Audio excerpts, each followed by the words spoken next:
So this is the third time I've put all the hardware on the hatches. First time was when I was just building them to make sure it would all fit. And then the second time I had them painted all the beige and I thought I was through. And then I realized I didn't like the beige, so I took them off and painted them. And now they're the off-white. And I'm pretty sure, hopefully, this will be the last time I put all the hardware on the hatches. Now what really should be simple, putting the nuts and bolts on these little hinges, is really challenging because the nut is up behind that little rain gutter and it's up in a little groove, and man, it's hard to get your little fingers up in there and deal with these little nuts.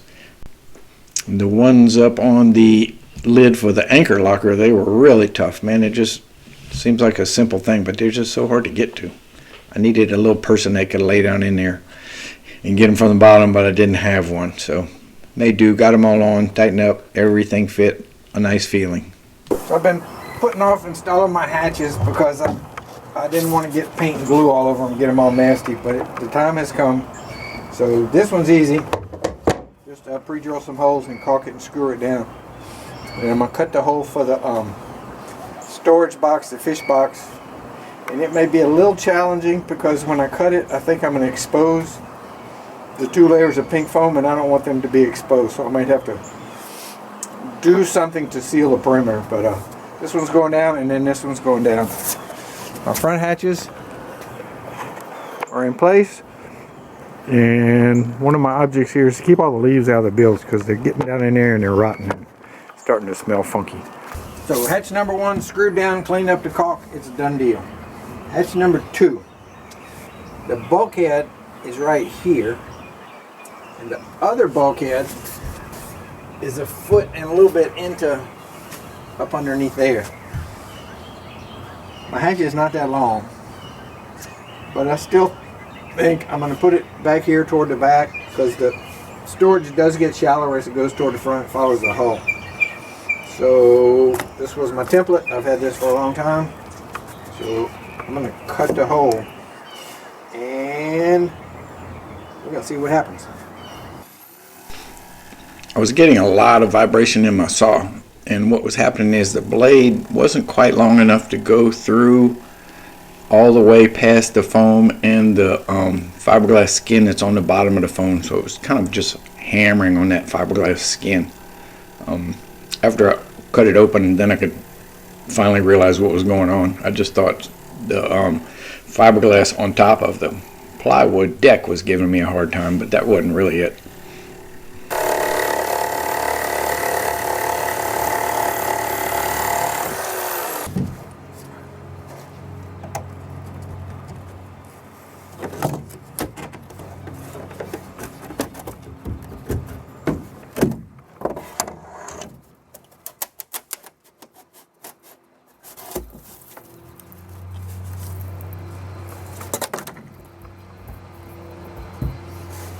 I need a longer blade. It wasn't able to go all the way through.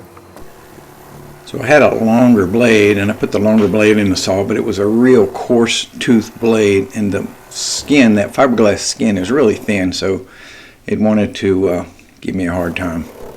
And it eventually just got so bad that I couldn't hold the saw. It just wasn't working, so I went and got the grinder. Finished the last little bit with the grinder. Now it is done.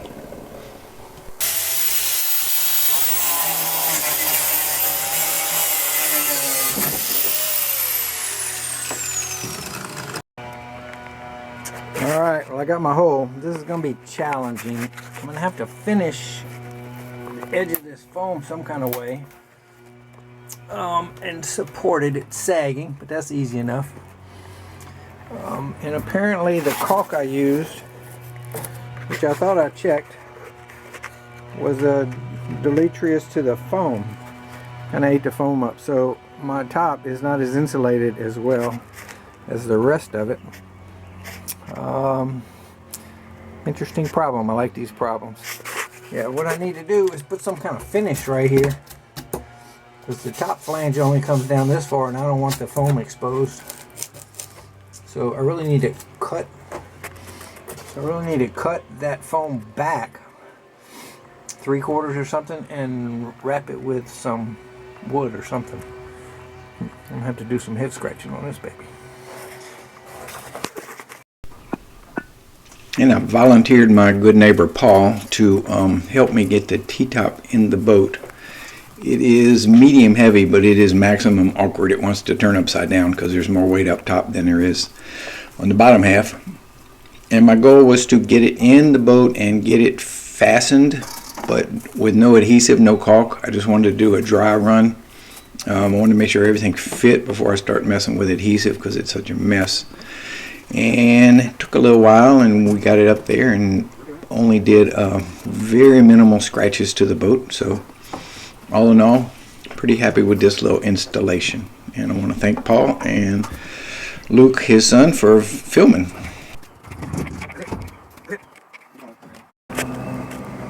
Okay, putting in the T-top, and it kind of sprung. I guess all the welding on it distorted it a little bit. So I had to spread the bottoms a lot, and I got a board holding it on this side and a board holding on that side, and that wasn't hard because it's pretty limber. I just spread these two a little bit, but that wasn't too hard, and I got a good bolt. I got this snugged up, and I got this snugged up. Now on the sides, when I built it, I had these plastic shims to go here, and now it's too close for either one of them. Same on this side. So I don't know whether I should try to force it apart to get them in there. I mean, they were in there, or just belt sand them a little thinner. Their whole purpose was to be able to get the thing on without scratching, and we did pretty good. So I'm scratching my head right now. Maybe I'll get a jack and just see how hard it is to push. Maybe it'll push easy. It's more than I can just push by hand though. So once again, I changed my mind. I decided to cut the shims down instead of trying to force the thing apart. I didn't see any purpose in putting undue stress in the frame. If that's where it wants to sit, I'm going to let it sit there. So I brought it to the table saw, and my goal here was, one, not to cut my fingers off, and two, not to get the little thing jammed between the blade and the hole and let it go flying and destroy it. And did pretty good. I couldn't quite get the very center of it, so I got the last part with the belt sander, and I did get some nicks in them, but by the time I apply these and put sealant and crank them down, they're going to be okay. So I cut my shims down on the table saw, and they're in there, and all the bolts are in place, and everything fits, and it's really strong. However, I have a soft foot here. I have one foot that's not touching, but I think if I put a bunch of good sealant under it, I think it'll screw down. So even when I am standing on it and twisting the whole structure, the door still opens and then closes. So that's the main thing. This is super. What I need to do now is square up the legs and pre-drill for the screws, do a dry fit. I'm going to go get the shifter that came with the new motor and install it, and then take this off and put it back on with some good sealant, which I can't find. I bought a tube and stored my life. I don't know where it is, but anyway, I can always buy another tube. But pretty happy right now. I'm pre-drilling for all 16 of these screws, and these screws are stainless steel 316, which are kind of a pain to work with. But anyway, I got all 16 of them in, and I only boogered up 3 of them. So once the bit tip slips on the head, they need to be getting rid of, because they'll just cause you headaches in the future. And fortunately, I had lots and lots of these screws. They're the ones that came with the bathroom hardware that I made my leaning post out of. Now these screws are going through the fiberglass, the polyester resin skin that's on top of the deck, and 2 layers of the 5/8 inch decking. I doubled it up along this part, so they're holding a lot. They're strong. They're not going to come out. Well, I'd be very surprised if they came out. They'll probably bring the deck up with them if they ever get that kind of force put on them. Okay, installed 16 long screws. Only boogered up 3 of them. I had plenty, so I could throw them away. It all pulled down very well, except this foot is still about 1/8 of an inch off the deck. So when I set it for permanent, I will put sealant, like 5200 stuff, under these 3 legs, and I'll put some thickened epoxy under this one. I don't think it's a good idea to keep trying to pull it down. I'll probably rip my deck up. It is just super strong, so pretty happy. The next challenge will be to get the shifter. It's got to fit right here. I don't know how much room I got, but I'll go get it and we'll give it a shot. Okay, I got a problem. Originally had the steering wheel here. This is the hole I patched, thinking the shifter would be here to be mounted on the dash, because that's I thought they were all that way, but I was wrong. So the motor that I bought came with a side shifter, which is this, and it ain't gonna fit because of the T-top. So I don't know what to do, except I'm gonna go inside and watch YouTube and see if, I'm sure they offer as an option of one that's mounted on top. Probably less than $1 million. I don't know. Okay, a little setback here. Let's go work it out. So I've been kind of studying this little issue, and it's not going to be bad. I just need to add a 3/4 inch board here around the perimeter, and then I need to screw up to support this fiberglass skin and squish the foam and support it to that 3/4 inch board. And then after I put the hatch in, there's room to put a facing board here, to hide the perimeter of the foam. So I'm gonna go cut up some 3/4 inch stuff.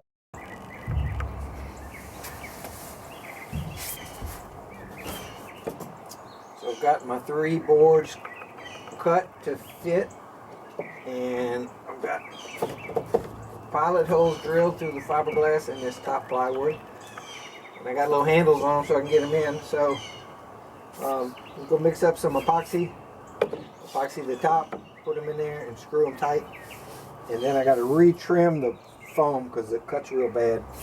It needs to be flush with the inside edge of this, but this is good. So I was a little disappointed when I saw that my foam was kind of jacked up from the caulk that I put between the 2 layers of foam.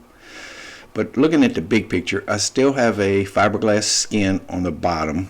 I have most of a 1/2 inch piece of foam that's sealed. The air can't come and go. I have an air gap between the 2 layers of foam because of the damage from the caulk.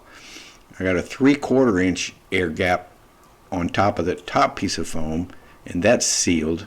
And then I have the 5/8 plywood and then the fiberglass skin on the deck. So I think even though it's not as good as it could have been, should have been, still probably better than most. So I'm moving on. Everything's lovely.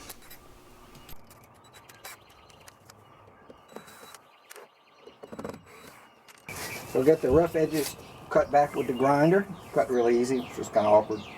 And I got the holes pre-drilled for the screws. And I got the caulk applied. So we're just going to drop this in there. And make a mess. Screw it down.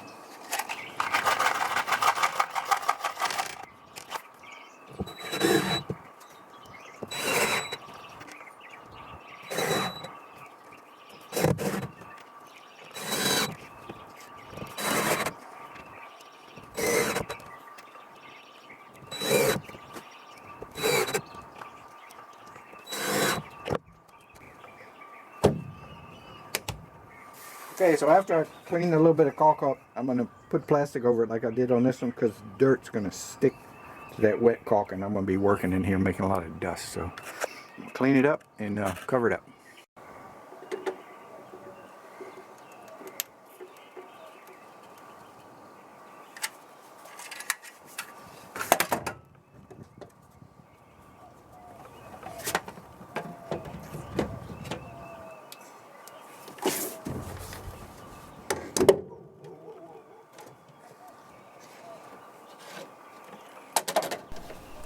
Putting putting in my little plastic doors back here. They're pretty flimsy, but I braced up the metal with that sheet of fiberglass, and I think they're going to be okay, except for the little latch. They came with just a key latch. You had to have a key in it, and it looks like it's just minimally plated. I'm sure it'll rust in a week, so I'm kind of putting off putting those in. I'm going to try to find something a little bit better.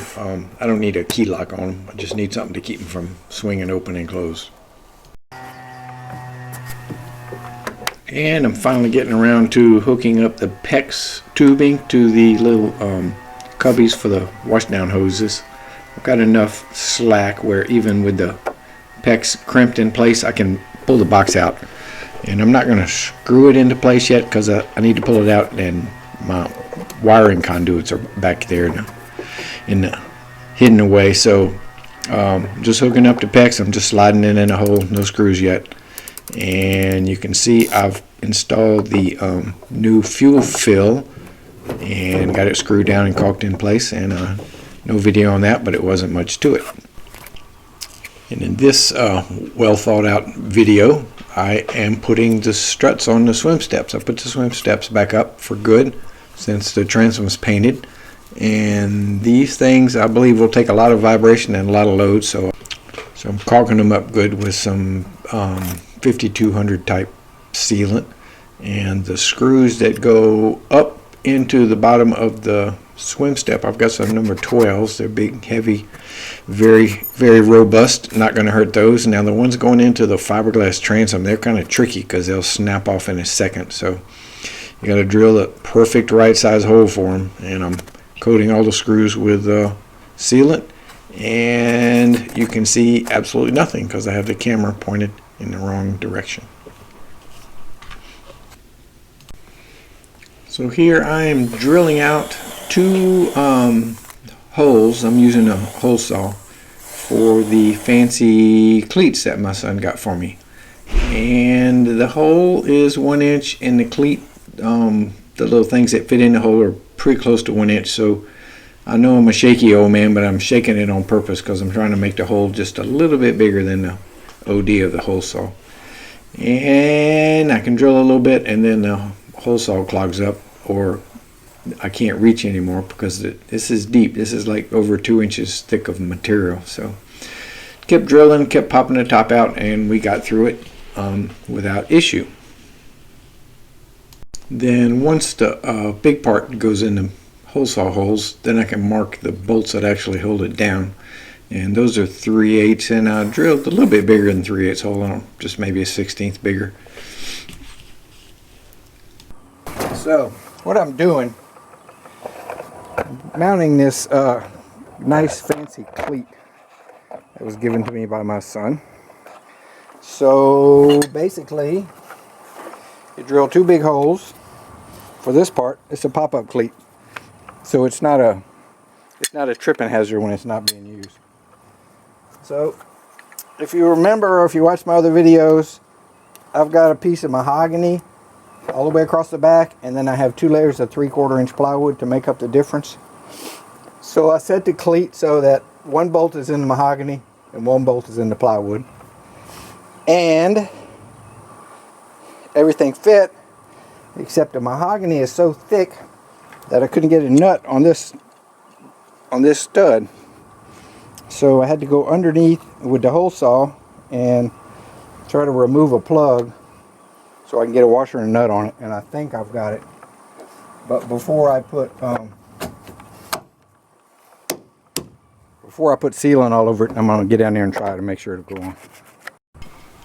So this is the action shot of me attempting to use my left hand to drill with a hole saw upside down, and to make matters worse, I had already drilled a 3/8 plus hole where the bolt goes, so the pilot for the hole saw is just 1/4, so it was wobbling around like crazy.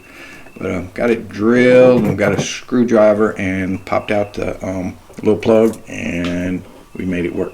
On the other side, I got a little bit smarter. I only drilled a 1/4 inch hole first, so when I got underneath and was able to use my right hand, which actually works, the hole saw didn't wobble around so much, so the other one went much more smoothly. And lots of pookie here, lots of caulk. This is one place where I want maximum strength, and I really don't want water seeping under this thing and getting down into the wood structure. So put caulk on both sides, and when I tightened it down, I cleaned it up. Got under there with my left hand again, trying to get the nuts and washers, and one of them goes up in a hole. So it was entertaining, but we got it done, and these are not coming off anytime soon. I've taken the shifter apart 3 different times, tried to just scratch my head, and it is not going to work. So a new one is $1,200, and that was one of the reasons I was attracted to the motor that I bought. It came with everything: steering, shifting, gauges, key switches. It was a total package. I thought it would save me money. But I did find a console mounted shifter for a used one for a little less than $400. So hopefully I can sell this one for maybe $300. And I've got it ordered, and kind of stuck on the console until it comes. Should be here in a day or so. I think it's already shipped. Just finished a marathon, hour and a half on my hands and knees, final sanding of the floor. And I could put the non-skid on, the texture, but the wind's blowing and all this stuff's coming out the trees like crazy. It's supposed to rain the next 2 days, which actually would be good because it would get all the pollen out the trees. And whenever it dries after that, I'll put the non-skid on. So right now, I'm going to put the little cap on the freshwater tank, and I'm going to unbolt and put the sealant and put the T-top on for permanent. I should be able to do that without any trouble. So with the uncertainty of fitting and mounting a side mount shifter gone, I'm free. I was free to install the T-top permanent. So it is screwed, bolted, caulked, epoxied, and it is wonderfully strong. And the old man's happy about this for sure. And yesterday was a flooding rain, and today is more of the same. So let's wrap this video up and call it a week.